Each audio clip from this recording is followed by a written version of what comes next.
second conference, and thanks for coming. Thanks for making the journey up north, those of you who've come from down south, and thanks for making even longer journeys, those of you who've come from abroad. We thought it was a really good choice, actually, because we're floating free from all the industrial context around us.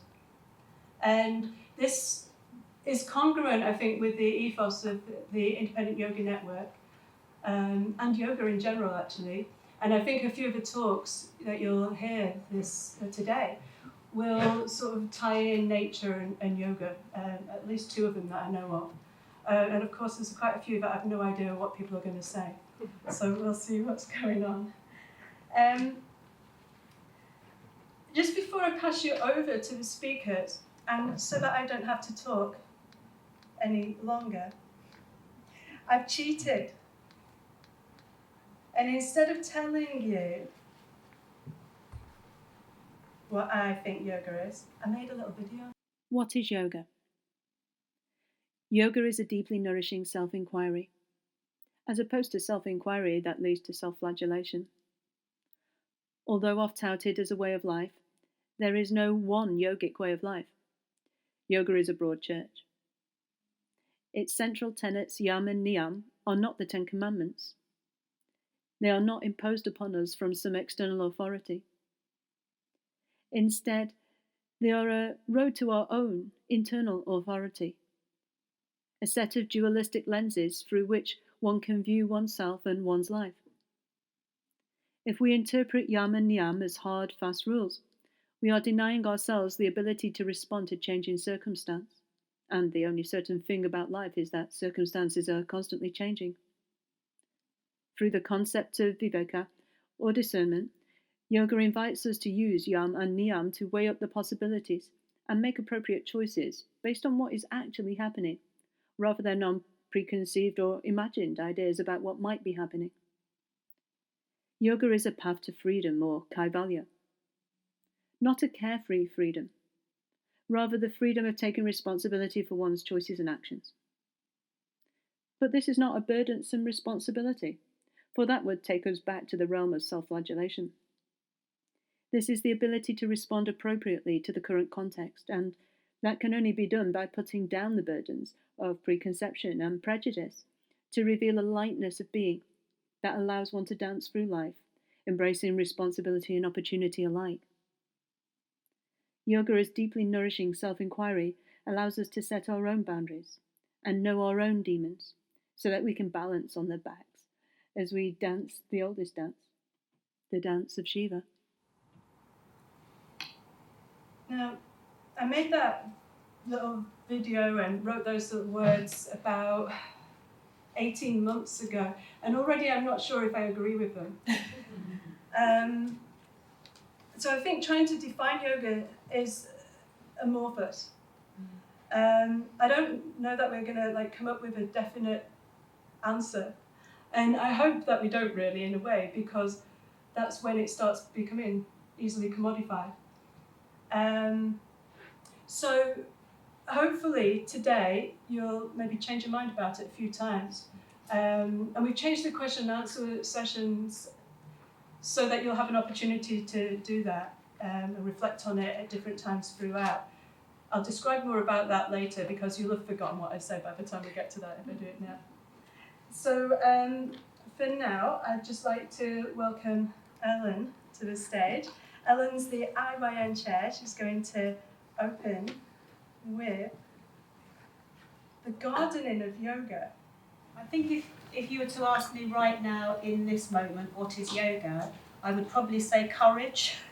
You know, the courage to stand up here, as all the following speakers will do, and attempt to respond to this question, which is an enormous question, as Debbie said.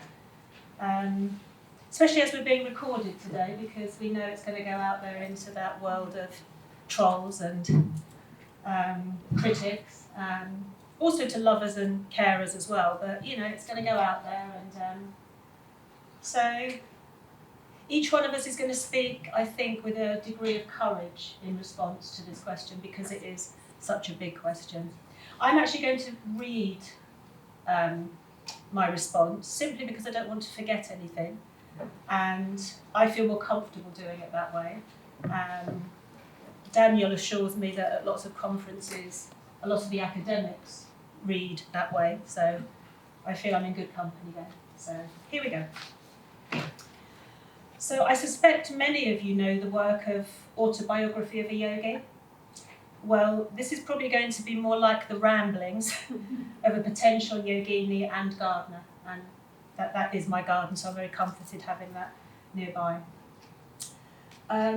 I wasn't going to talk at conference this year because it's not my natural comfort zone. I'm a yoga teacher. I stand in front of classes and teach, but this is something different. So, but I like the fact that my talk has come together over the last few months, gathered from all my notes in various notebooks scattered around my house and garden. So, having said I wasn't going to speak, I suddenly became very drawn to respond to the question. And that feeling came, I remember it specifically, it was the 1st of May this year. And I was really starting to ponder the idea of responding, because I was sort of getting prompts and nudges, which I have a habit of ignoring for a little while, and then they get bigger, the nudges get harder, and then I think, well, I can't ignore it anymore. So I remember the date because I was actually teaching my class in a mental health unit in a hospital where I've been teaching for about 26 years. I'll come back to that in a moment. In exploring the question, what is yoga? First of all, I can only speak from my own experience of and with yoga, which simply for context has been for around 43 years, 27 of which have been spent teaching. So that does mean I'm quite old. As I say, I'm only telling you that for context. So when I speak in response to this question, it's my own truth. And if I'm going to be at home with myself, which is where I like to be, I can only use my own language around yoga, which may not be yours, and it may not be anything you agree with, and that's okay. I once had a very dear teacher called Peter Glover, who was part of the Himalayan Institute in London. And he always said before he took any class or did any talk, you don't have to believe a word I'm going to say. And that's okay. I must also say I speak mainly for myself and not on behalf of the IYN. But the IYN is about freedom and diversity, so in effect it's okay for me to speak in both camps, and that's fine. So, in response to the question, rather than attempting any answer, I would just like to explore the question really. Because I believe in essence there are either many answers to this question or maybe none at all. But that the question is here to be explored. I'm reminded of a quote by Rainer Mary Rilke, who says, "Try to love the questions themselves, like locked rooms, and like books that are now written in a very foreign tongue. Do not now seek the answers, which cannot be given you because you would not be able to live them. And the point is to live everything. Live the questions now. Perhaps you will then gradually, without noticing it, live along some distant day into the answer." In my exploration, my understanding of yoga has been and continues to be in the experiences and the places where I find and feel yoga to be. Usually in the most challenging moments when teaching, for example. I remember many years ago, a lady came into a class for the first time, and the first question she asked me is it okay if I take my leg off to practice? She was an amputee, she had a prosthetic. And in that moment, the logical mind goes, oh, what am I gonna teach now? What am I gonna do now? But just in that moment, an acceptance that, well, this is yoga, and this is how it's going to be, and this is the challenge, and it's fine. I experience yoga in moments in my garden, particularly when I'm deeply involved, working hard, out in nature, Usually digging, that's when I find I'm really connected to yoga, when I'm digging. Yoga for me is a physical, mental, emotional and spiritual practice and experience. But whichever angle I approach it from, I always end up strongly in the emotional experience of it. But that might be because I am an emotional person.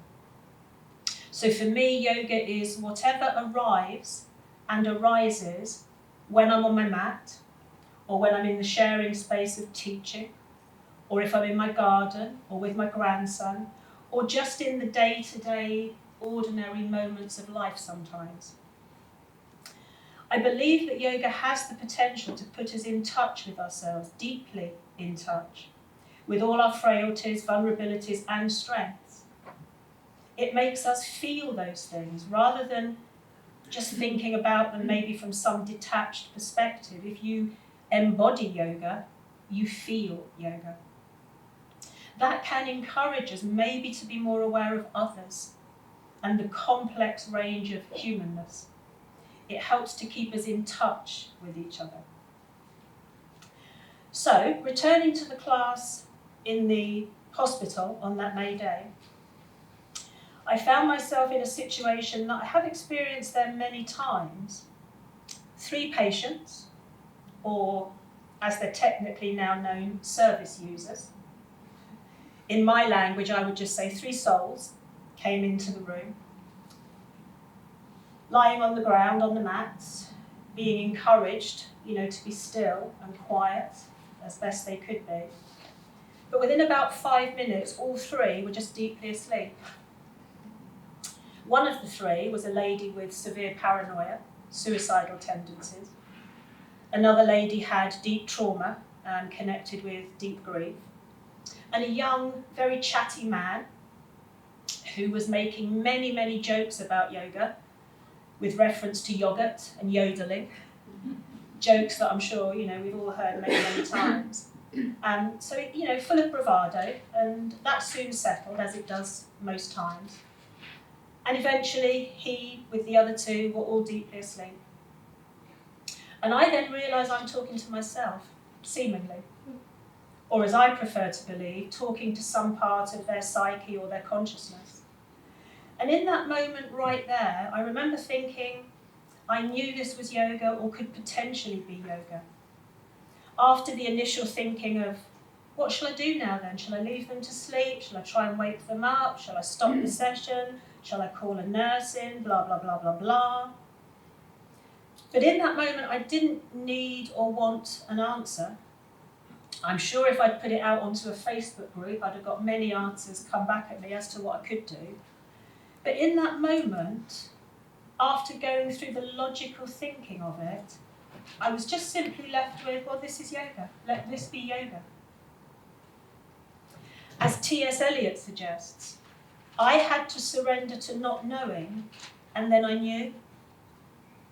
So in that moment, that space, that gap, there's yoga. I can't explain that, but I know because I feel. Because often yoga happens in those moments where everyone surrenders. The 3 patients continue to sleep. I leave them to be. I look out the window, which fortunately the view at this hospital is trees and greenery. The birds are singing. The patients and I surrender to that moment. The fluctuations of all of our minds settle. If just for a few moments, and that's yoga. That's yoga. I am a passionate gardener. I have a love affair with my garden, and in my language with Mother Nature. I took up gardening when my mum was unwell and subsequently died, and I just woke up one morning with a great need to go out and dig, so I did. And I dug, and I made an enormous flower bed, and I edged it with upturned bricks. Again, not really knowing what I was doing, because I wouldn't then have said I was a gardener. But I knew it was yoga. I knew it was yoga helping me in that moment. I now garden ardently, and I make loads of mistakes. Some plants thrive, some don't. I now understand I can move plants around until they settle, until they're comfortable. But I learn from all the mistakes, as I do with yoga. My relationship with my garden is very challenging. Finding enough time and energy can be tough, but I do somehow.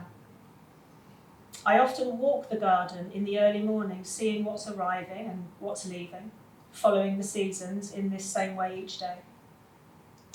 Gardening, maybe above all else, connects me deeply to the quiet potential of my mind. And sometimes I really need that. It also connects me to the potency of hard work and effort and beauty. So simply for me, gardening is yoga. And again, you surrender to what needs to be done. And with gardening, there's a lot of doing. And sometimes you just stop and you give in to your tiredness, you sit and look. There's the garden, there's yoga.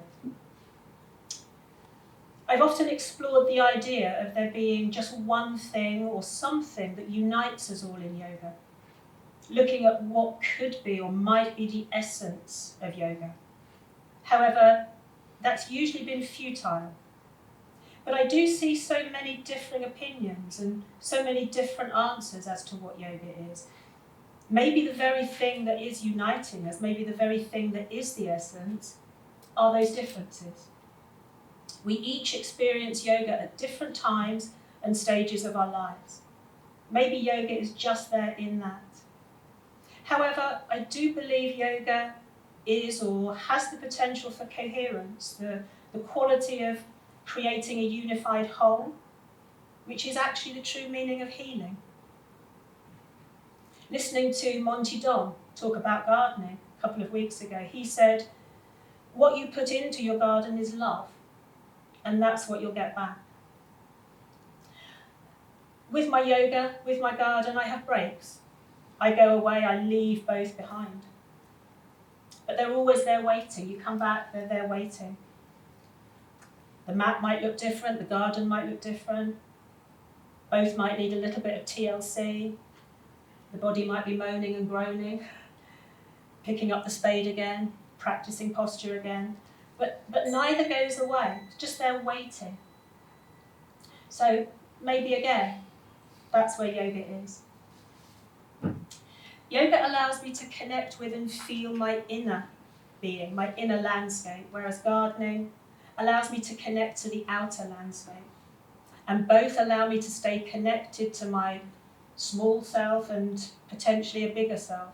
I don't yet know what that is.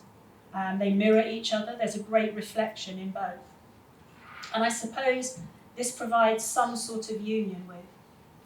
And whatever that union is or is with or is believed to be, I know has enormous potential for providing a sense of belonging. And in equal measure, a sense of challenge, which is, I suspect, balance. I often wonder what it would be like or will be like when I can do neither a yoga practice or gardening. I have created my garden so that I can gradually let some of it slide and become wild and woodland and focus on what's closer to my back door, which is basically pots. I know I'll still be able to sit in my favourite spot just outside the door and look across a grass that has become meadow, borders that have all merged into each other, trees that maybe will canopy over the entire plot. And I'll smile. And it'll be the same with yoga. I know I will sit and breathe in that spot, mat, place, chair. I might stretch my aching muscles and bones. I might just laugh at it all. But I know it will still all be yoga. It will still all be gardening. Because it will still be life. As one of my dearest teachers, Bill Feeney, used to say, yoga is life. Yoga for me ultimately is a return. So it's not a journey taking us anywhere. We're not trying to get there. But for me, rather, it's a return to myself, to the truth of my own nature, to my being. It's in the willingness to be yourself and the vulnerability that comes with that. I find it in the examples I have shared with you, sometimes on the mat, sometimes not.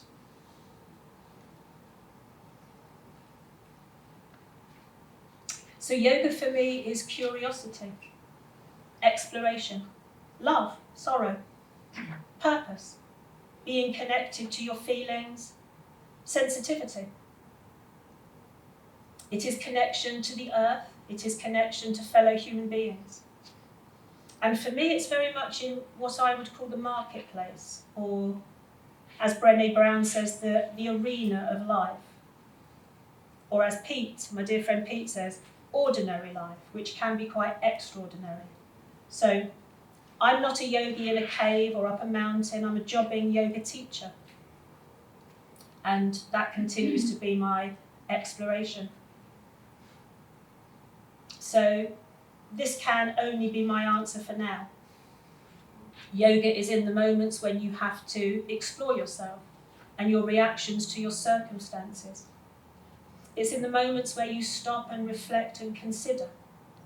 Such moments happen frequently for me. I gut react. I'm very intimate with my gut and my solar plexus, and I trust it without doubt. Yoga has encouraged me to do this. I would also just like to say something about my perspective of being the IYN Chair and my involvement with yoga and the yoga community through the organisation. The IYN is an amazing organisation for growth and exploration. Our ethos of freedom and diversity is quite unique, I believe, in terms of a yoga organisation. However, the flip side to that, for me personally, is that it's offered up so many different versions and variations of what yoga is. I've sort of almost seen too much. I've heard so many people's opinions of what yoga is, and although that could be amazing and fantastic, which I suppose ultimately it is, but the flip side of it sometimes is it's really confusing. For example, I've had endless conversations about yoga with so many people over the last decade at the event which is known as the Yoga Circus or the Yoga Show. I've stood on the IYN stand many, many times and had conversations where we all appear to be talking about yoga, but sometimes I felt I'm talking with aliens. Many genuine conversations, I have to say, along the way as well.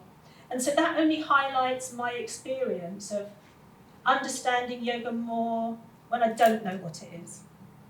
When offered a plethora of meanings, I can only return to the moments where I believe I know because I don't know. This deep involvement with yoga through the IYN, and I have no shame or doubt about saying this, has also drawn out the cynicism within me and sometimes irritation. And as I say, I have no shame in admitting to that, but I embrace it and I learn from all of it.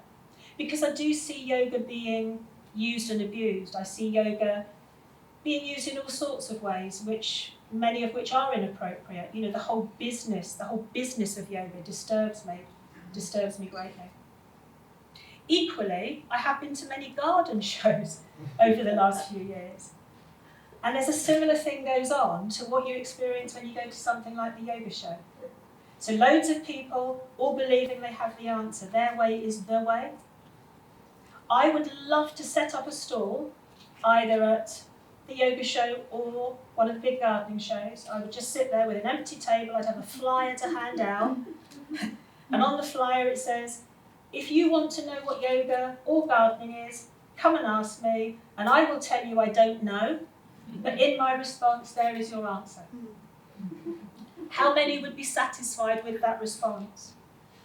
Because I suspect if I suggested to a garden designer that gardening is a deep connection to the earth, that wouldn't be their definition of gardening.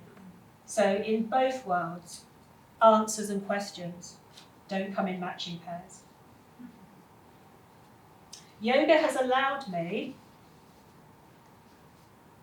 to make friends with some of the things I thought I had to change about myself. So people often told me I was too sensitive, too emotional. Yoga has only made me more so. Many people over the years have quoted to me, feel the fear and do it anyway. But I know now that I can just feel the fear and not have to do those things I'm fearful about. I have choice. And again, I think yoga allows us to embrace choice. Yoga is a bit like a river bed. So the river flows, sometimes fast, sometimes slow, Sometimes a deluge, sometimes a drought, but the riverbed is always there. Actually, I don't want to define yoga today, or ever, because that would change my experience of it. And I might then ironically stop understanding what it is, or potentially can be, and what it has been for me. I might then stop experiencing it. It might be something that I do rather than something that I feel. I might start looking for something. And with yoga, I've never really looked for anything. Somebody else telling me what yoga is might distort my understanding. And my understanding seems to be yoga for me.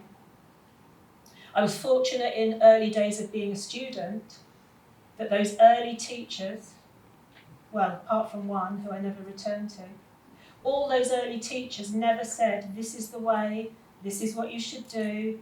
They never said, this is yoga. Rather, they said, come, explore, try this, be curious. What do you feel? It could be yoga. And this was and continues to be so.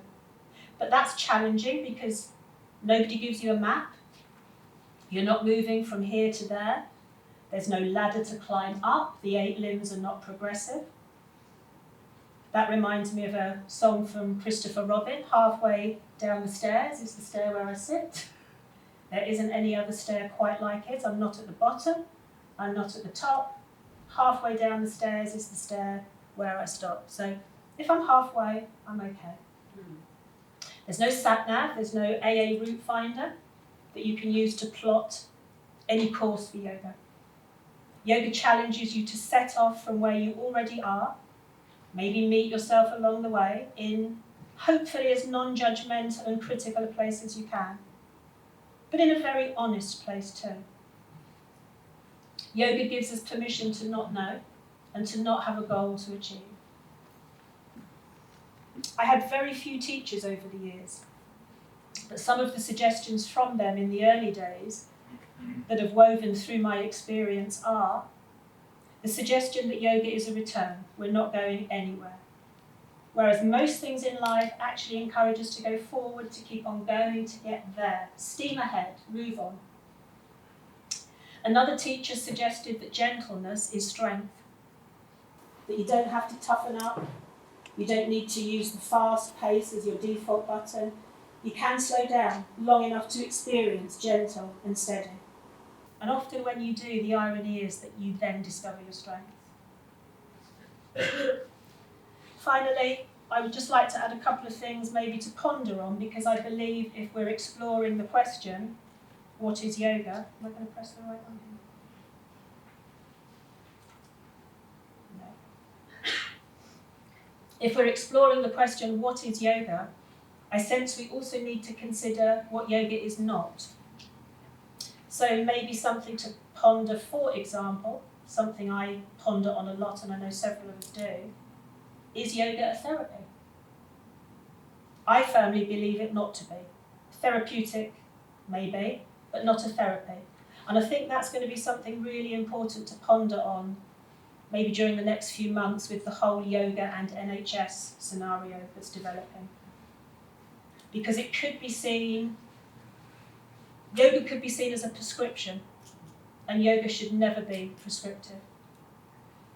Another question I often ponder, and again, several colleagues do, is yoga for anything? We see a lot of yoga for this, yoga for that. Is yoga for anything? So in conclusion, I don't escape my life into yoga. I live my life through or with yoga. Enlightenment for me is not a place beyond or above. Enlightenment for me is living my life in all its glory, all its challenges, joys and ordinariness. I find yoga in my garden, and both are my deepest meditation, where my mind, my heart and my soul seem to feel at one with each other, where the busy noise of the mind settles, maybe just for a few moments. And I definitely feel yoga mostly in the moments when I least know what yoga is. Yoga makes me laugh and it makes me cry. And I resonate with this quote from Jeff Foster, your life's purpose. Sometimes your purpose in life is to have no clue what your purpose is, and to wonder, to explore, to be silent. That's the purpose sometimes. Sometimes the meaning of life is to feel that life has no meaning, to question, to doubt. Sometimes that's the meaning, to wonder about meaning. It feels so meaningful to wonder sometimes, and full and close. And nobody can take that away from you. Your questions, your innocence, your open heart. Maybe that's sort of the answer there. Yoga is your innocence, or simply yoga is. Whatever it is, or may be, or can be, I am just grateful for yoga's presence in my life. And I believe the essence of yoga is already buried deep within us, and your practice allows you to reconnect with it. So, thank you for listening. Okay, I'd like to start just by, first of all, thanking the IYN for putting on this day. I think this kind of day is really, really important, bringing people together to talk about these sorts of subjects, and particularly also thanking Debbie and the team for all the work that they have put in. It's absolutely amazing, the amount of work that's gone in, so thank you very much for that. And perhaps also just to say, Debbie, that I know a lot of people have travelled north to come here, but some of us have actually travelled south. So, especially that. Okay. Ellen's talk was very personal, and the talk that I'm going to be presenting on behalf of the EUY is going to be very much a collective vision. So what I'm going to be presenting to you this morning are views from the delegates of the EUY. So all the member federations of the EUY have delegates who work on their behalf and represent them at the EUY. So we gathered feedback from all these delegates, and there'll be some just extracts, some very short quotations from their feedback. It wouldn't be possible to give you all of that feedback, but hopefully give you a bit of a feel for the organisation. I'm going to begin by saying a few words about the EUY, because I know that many of you will be familiar with it, but some of you might not be, so it might be helpful for you to know just a little bit about what this organisation is and what it does. So beginning here just with the title page, Unity and Diversity, the EUY Vision.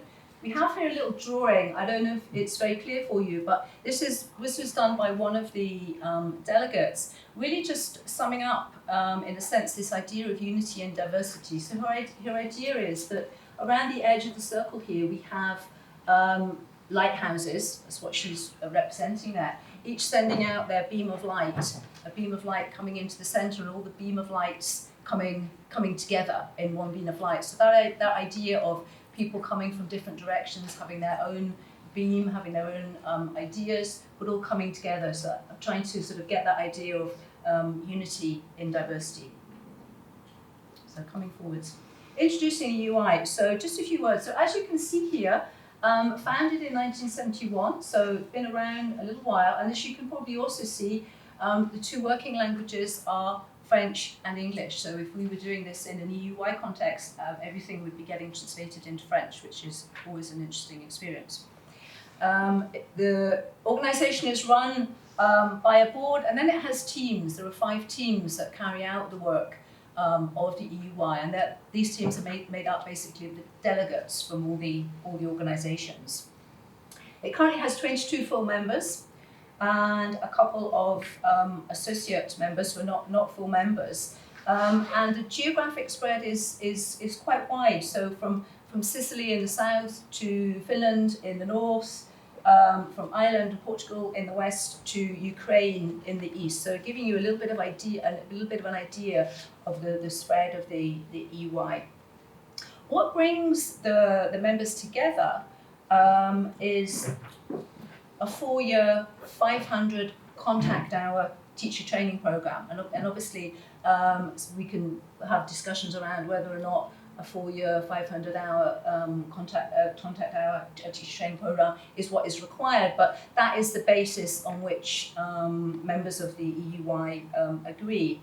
And their main activities, the main activities of the organisation are to work on that teacher training program, to organise the ZNAL Congress, which of course many of you will have heard of and may have attended, so an annual congress that's taken place every year in ZNAL in Switzerland, every year in August, and lots of exchanges between the member federations. So new federations that come in, always very keen to learn from the federations who have been members for a long time. Okay, moving on, we'll set that. Just a few words about the EUY vision and values. So the EUY sees itself as a reference point for yoga tradition. It seeks to be the organisation that protects and advances the essence of yoga traditions, and authentic teaching of yoga is very important for it. And it seeks to be a guardian of quality yoga teaching.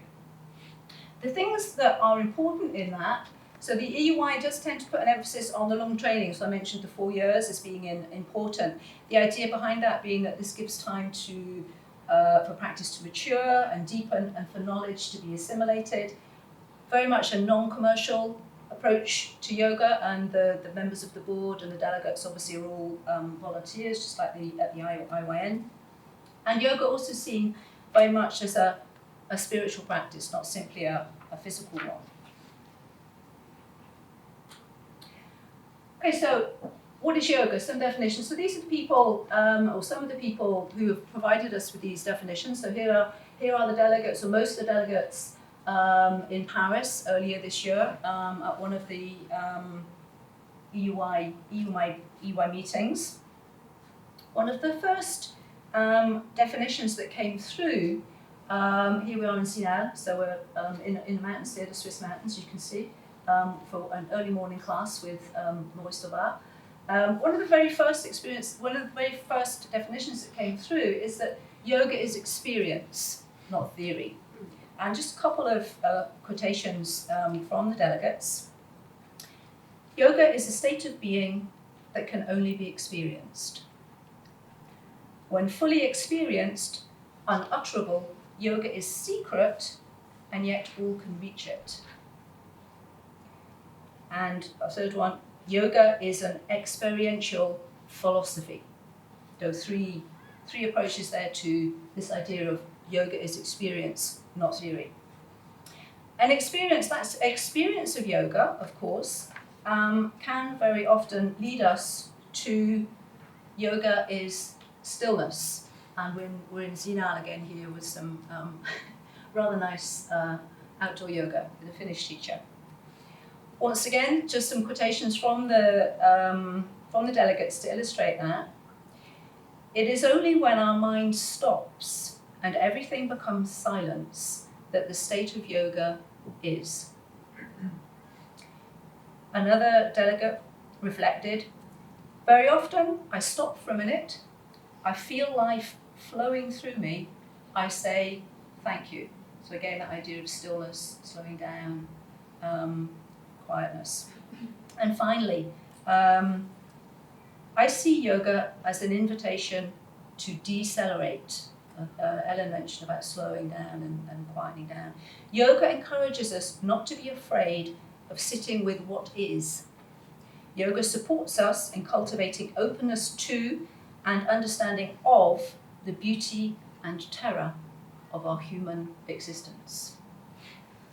So that idea of deceleration that was mentioned there in that final quotation, leading, I think, very often to self-knowledge. So once we actually slow down, once we find that stillness, coming to a level of self-knowledge. One of the lakes up in the mountains in Zinal again. So you can see that Zinal is quite important in terms of the EUY, and you do get lovely pictures. So again, the first one, that idea of picking up that idea of deceleration again. The more we take a moment to stop, the more we might see who we truly are. The gift of deceleration is that our very own essence becomes successively more visible. So the more we slow down, the more we become aware of ourselves, the more we see who we actually are. Yoga is clarity. It teaches me to know myself better and to learn to see things as they really are. So again, that idea that slowing down, finding stillness might bring clarity and might bring greater self-knowledge. And again, a third quotation again from another delegate. Yoga is the irresistible centripetal power, meaning the power that brings to the center. I didn't know that, I had to look that up. Yoga is the irresistible centripetal power which, whether we wish it or not, leads us back to our origin. So again, that idea of coming back to something, not actually going somewhere new, but actually coming back to something that's already there. Skipping through all of that. Okay. And that self-knowledge, of course, what comes through often when we get to know ourselves better is that idea that there is maybe yoga is union. Yoga is unity in diversity. Yoga unites the physical and the mental and facilitates the connection between the individual and the surrounding world. One realizes that individuality is an idea. Universality is not an idea, it is a reality. And again, a third one, it is the detached practice which leads to unity and at the same time is in itself unity. So yoga is unity and at the same time leads to unity. But so that unity, that union, that unity in diversity, then for many delegates leads to ethical action, the desire to act, the desire to do something. Yoga is the goal, the means, the path. When truly practiced, it offers purpose to the human life. And a second quotation, I consider yoga to be a discipline that is intended to improve human conditions in a practical sense. Yoga only fulfills its purpose when it becomes fully alive in and through us. Put simply, yoga is love with its work boots on, which I really like that final sentence. It's not just love, it is love, but it is love with its work boots on, so it gets on with doing stuff, which I think is lovely. So alongside that ethical action, we have also, of course, non-attachment, acceptance of the things that we can't maybe do anything about, that we can't act on, which maybe are beyond us. And on that, delegates reflected by saying, yoga is a state of presence which says an unconditional yes to what is. No rejection, no attachment, but feeling the space of infinite awareness in which all experiences occur as if they were really the self. And also Ishvara Pranidhana, feeling that I am at one with the flow of life. I try not to oppose what life is suggesting that I experience. I try to say yes to life. That non-attachment maybe helps to cultivate harmony. Yoga is harmony. And we're back into now, back up at Sorbwa in morning practice. So yoga is harmony.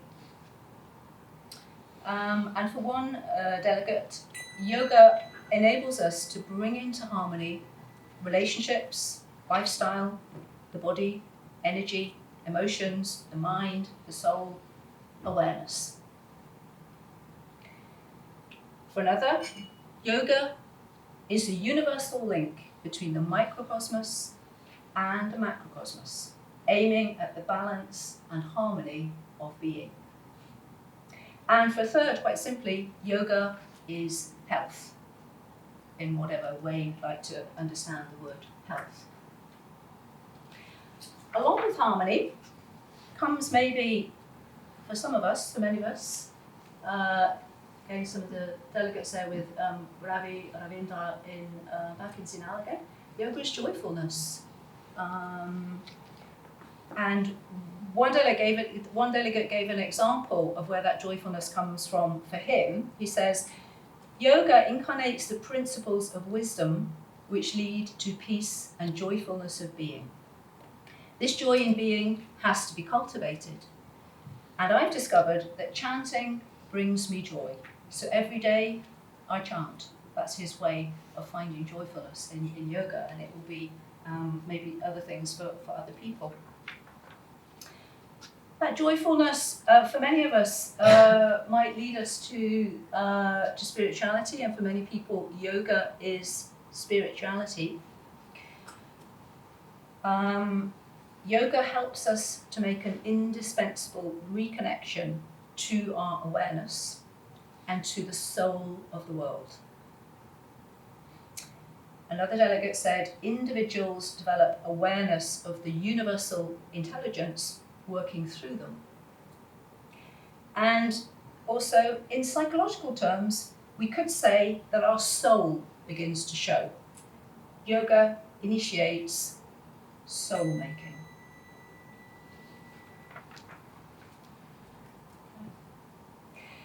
So coming back to the EUY, and maybe just summing up, with the hope that some of those quotations that you've just heard there from the delegates maybe are in some way illustrating the vision, the values that the EUY hopes to uphold. That idea of slowing down, longer courses, taking time for knowledge to be assimilated, for practice to mature, the connections between yoga organisations, which obviously are very much at the heart of what the EUY does, the ethical action that the board and the delegates are all embarked upon, the very strong respect for tradition, respect for diversity, which is again very much at the heart of the EUY, practice and experience being very important rather than simply theorising, and spirituality, which is always there in work of the delegates and of the EUY.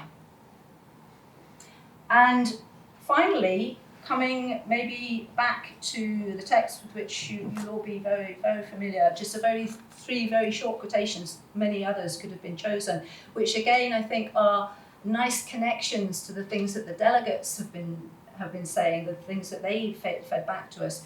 Yoga is the ability to direct and focus mental activity, one of the many possible translations of that sutra. Yoga is skill in action, Bhagavad Gita, and reality is one, though wise men speak of it variously, bringing us back again to unity in diversity. Okay. If you'd like to find out more about the EUY, then obviously there's the website. There's also a very active Facebook page. If anybody is on Facebook and you would like to connect to the EUY on Facebook, then please do. I'd like to thank all of you for listening. Thank you for your concentration and your attention. Thanking the IYN again for giving the opportunity to the EUY to be here today. Thank you very much. And finally, coming back again to thanking all the EUY delegates here are again, this time in Ireland, who have provided the material for today's talk, and without whom it wouldn't have been possible to give you this collective vision of the EUY. So thank you very much for your time. I'm looking forward to getting the opportunity to talk a little bit more with some of you in due course when Debbie's master plan comes together. Thank you very much, and enjoy your day. Thank you. So it's a nice easy question like last year. We should get this all wrapped up very quickly. I'll speak from my experience, and my experience is, I wouldn't say it's narrow, but I live in a bubble compared to most people. It's nearly 10 years now living at Mandala Yoga Ashram in Wales. I had a break in between. I had a 5-year sort of period where I left, and then I was, the tracker that they put in me was still active, so they found me and then they brought me back to the ashram. So I can only talk about yoga from my experience there. I do realise when I come to these events, I haven't had a great deal of experience of yoga in the world, as it were. There's so many different ways that it's practiced, different forms of yoga, and so my experience is, I wouldn't say it's narrow, because it's a place where you can explore yoga, but it's a certain type or a certain tradition that I'm taught within. We could describe yoga as a system of practices and methods that are designed to awaken the human being, or offer the possibility of insight, realisation at more fundamental levels of our being. The yoga that you'd practice would include hatha yoga, bhakti yoga, karma yoga, mantra yoga, many different types of yoga, all focused or all aimed in that one direction. This is done through a systematic balancing, harmonising of the body, mind and emotions. I hope that does happen to me at some point in my life. But when we go through this process, it opens us up to that possibility of insight, of deeper realisation. The word yoga could be used to, it describes more fundamentally a state of being, the result of practice and grace, whereby the notions or the feelings of separateness and division are no longer experienced for a period. That may not be all the time, it could be, but it could be for a short period.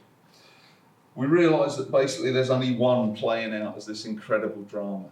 As Ramesh Balsekar, the title of one of his books is called The Duet of One, and I think it describes it beautifully. What I did find though, when I went back out into the world, as it were, when I left the ashram first time, that's all well and good, but do those definitions apply to everyone who's attending a yoga class, everyone who's coming to a retreat? And I started to realise that they don't. For me, for a long time, what I assumed yoga was for me is what it should be for everybody else. And if it wasn't, then they weren't doing it properly, or they didn't understand it properly. I've even written on my document, what arrogance, because I started to realise, especially when I left, that this just doesn't apply. There were so many different reasons that people were coming to yoga classes, and that was because it helped them sleep better. It reduces their stress and anxiety. It helped with certain physical ailments and conditions. Their digestion may have been improving. It was a form of exercise that was accessible. It was something that they could do and they felt comfortable doing. The list just went on. The same applies to retreats. In a Mandala Yoga Ashram, the courses and the retreats we offered are they do explore some of the deepest aspects of yoga. When you come there, you're encouraged to question things at the most fundamental level and use practice as a tool for that sense of inquiry. But even though we offer retreats and we offer courses that open up to those possibilities, the reasons for people coming are very different. They're as varied as the people who walk in the door. For some people, it's because that's the time they get off on, that's the holiday they've got. We ask at the start of a course, why have you come to do 10 days exploring the chakras? Because that's when my holiday is. And it's perfectly valid. I'm starting to realise more and more, this is how things should be. It's not necessarily a dilution or a damage. It doesn't damage yoga in any way. That it's being accessible and available and of value to people in so many different ways. It does bring us to an important point about the potential that lies within yoga. I was reading, someone's already referred or mentioned this, I was reading a very lively thread on Facebook recently. They all seem to get really lively really quickly these days. All sorts of stuff seems to come up real quick. And it was basically talking about the challenges that can be faced when the process of transformation starts to really kick in through yoga practice. There are many testimonies from modern times and from times previously that describe the process of awakening. It can be extraordinarily challenging. It can take you to the very limits of what you can endure emotionally and psychologically, and even beyond that as well. There may be people teaching yoga, there may be many people teaching yoga who've got little understanding of these possibilities. It may not be something that's been within their direct experience or within their life experience. The possibilities that are contained within the practices. I've heard that you can go to certain types of yoga and do a couple of 100 rounds of Bhastrika in an evening. There's nothing necessarily wrong with this, but the power that lies within that practice is enormous. It just depends on the individual doing the practice as to what may happen as a result. Many years ago, I was in a satsang with someone who I know has got a great deal of depth. Satsang, when you gather together, that coming together for questions and answers. And this person's got a great deal of depth and a great deal of understanding. And they were highlighting the explosion of information that's now available in the West and in the modern world, actually. It's not just the West, everywhere, with regard to these practices. You don't need to go to a teacher to be exposed to this. You can find it online. You can buy every book you wish online. And you can also do any practice you wish on YouTube. A line that he came up with at the time was that there will be casualties, which at the time I thought was quite a strong thing to say, but then I understood it. With this enormous spread of information, this spread of possibility, there may be people that end up being greatly affected by these practices that don't necessarily have a conceptual framework or a framework in which they can understand it, or teachers that can just tell them that they're not going mad. This is okay, and they offer that level of comfort. And I do question sometimes: do the vast majority do many of us that teach and do many of the people that practice understand the possibilities contained within the practice? I'm not so sure that they do. And at the same time, as time has gone by, I'm starting more and more to wonder, does that matter? Is it that important to get too hung up in whether people know this or whether people don't know it? Because we live in such extraordinary times. The pace of change is becoming faster and faster as far as I can gather as time goes by. I read something in the newspaper recently saying that the power of a PC at home now is twice as fast or twice as powerful as something just about 3 years ago or something like this. So the rate of change is absolutely incredible. It's becoming exponential. It's getting faster and faster and faster. The potential for that it becoming even faster is there as well. There are people who study the yugas, which are the cycles of time within the Indian tradition. I don't know enough about them, but they tell me that we're moving into a time where we think the technological change that we've seen so far is just the beginning. It's going to go through the roof. So the rate of change in which we're living is extraordinary, and we may have to accept that it's going to continue. When this happens, and we can see this in the world around us if we look, basically this rate of change can encourage us to cling to viewpoints, and we can cling to concepts and ideas because they offer us a bit of stability. They're almost like a life raft in this pace of change that we find ourselves in. The risk in that is that we become dogmatic, and we become almost polarized in the way that we approach subjects. I'm right, and this is what I'm clinging to, and you're wrong.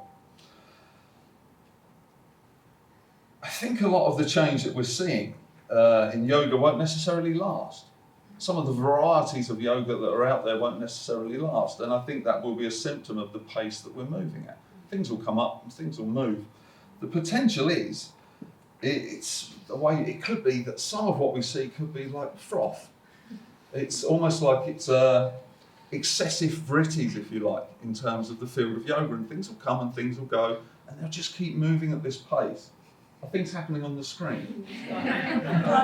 Is it interesting? It was relevant. It was not fantastic, which is good news. So we've got this potential for extraordinarily quick change. I'm not so sure that the essence of yoga needs to feel threatened by that at all. I think this stuff will come and go, and it's just the nature of life. It's the nature of time as it moves. I think it could even be seen as a positive thing. We could look at some of these forms of yoga that may not necessarily hold too much of the essence of yoga as we could use the term gateway yogas, as it were. People could start to practice certain things and be inspired to go deeper. Something might get triggered, something might get tweaked in their curiosity. I need to explore this further, and then they will. They'll move to other forms of yoga that may offer more to them. As a consequence of looking at certain things on Facebook, I'd like to, the next subject that I wanted to look at was the notion of the ownership of yoga. Who am I to say what yoga is? What's it got to do with me? How do I take that level of responsibility? And you can see on certain things like Facebook and online these days, the cry of what I do is yoga and what you do isn't yoga. It seems to be becoming louder, it's becoming stronger. Spend a few minutes online, get onto some of the forums on Facebook, and you'll find it doesn't take long. Ultimately, I think this is a dead end. I think we can spend time and energy on it if we wish. Other than that, I'm not so sure if it's of too much value, getting too caught up in that argument. I don't think I'm in any position to tell someone what they're doing is right or wrong, or what they're doing is yoga or isn't yoga. I'm not so sure it helps anyone. It doesn't help me. And I'm not sure that there's too much value in it. I don't believe that someone who is looking, who's searching and looking for deeper meaning in their life is going to go to their first beer yoga class. And then they're going to think, well, this must be it. There's nowhere to look. I've found what I'm looking for. I don't believe it. Life's too intelligent for this. And if people are looking for something a bit more fundamental, they will find it. The students will come to the teachers they need, as you may well have done, as we all may well have done during our lifetime. So I feel naively, possibly, that the essence of yoga is safe. I think we live, as I mentioned before, in a time of great change, great fluctuations and movement, and I think all we really need to do necessarily is just ride with it, just roll with it. We don't necessarily have to buy into it. I think the essence of these practices, the essence of these systems, the essence of the understanding will remain. I think it's very valuable for all of us as well to remain open to new concepts, new ways of sharing knowledge, new ways to inspire. I think the best way to do that is to aspire to insight and direct experience with our own being, to follow the potential that lies within yoga, to open up to the possibility of that becoming real within ourselves. When that happens, I think we'll be far less rigid, we'll be far less dogmatic. We will be able to open up to using different ways to express certain concepts and different understandings. Many teachers for many years now have been using the language of quantum mechanics and quantum physics because it's so applicable to so many of the concepts and the frameworks used within traditional yoga.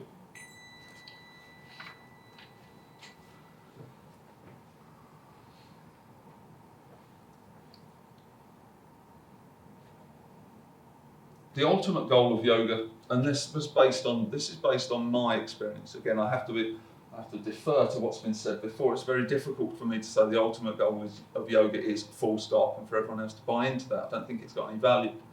But the ultimate goal of yoga for me remains the realization of the changeless, from which all apparent phenomena arise. You, me, everything, birds, the trees. Where all of this arises from, or what's the essence behind it. Yoga as a system, like any other system, this body, this mind, your bodies, your minds, nation states, all of these different systems are subject to change. Nothing lasts. Nothing in this world of appearance and form lasts. It has to change.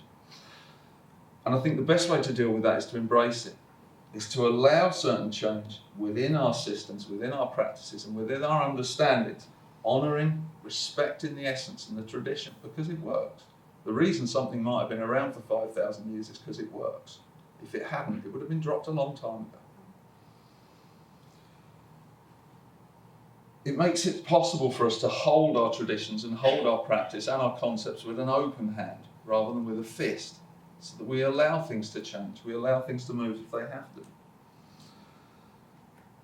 From what I understand, up in the lakes, which is not far from here, you can go and do a place where you can go and do Lima yoga, where you go and sit down in a meditation posture.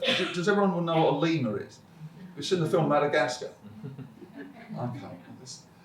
They're superb, cute little animals, and they're what primates became when Madagascar moved apart from the African continent. And you can go and sit down, and they come and sit on your lap. And they even do mudras, apparently, very dexterous. And their little fingers, they'll do a mudra, the same as you're doing, and sit on your lap. Now, that's not written about anywhere in any of the texts, and I haven't been taught that at the ashram, but I'd love to do it. I imagine I would walk out of there grinning from ear to ear, inside and out, and what harm can that do? And if they're calling it Lima yoga, who cares? It's going to be of great value. So to try and answer the question, I can only teach and share based on my own process the understanding that's come through what I've been through and the practices that I've done. That's all I can pass on. What anyone else wishes to call yoga, what anyone else wishes to do as a practice of yoga, in the most polite way and in the most possibly as open as I can be, it really isn't. I don't think it's any of my business. And more power to people. It's up to them what they do, and it's up to them what path they follow during their life. Thank you all very much. It's been a pleasure. Thank you.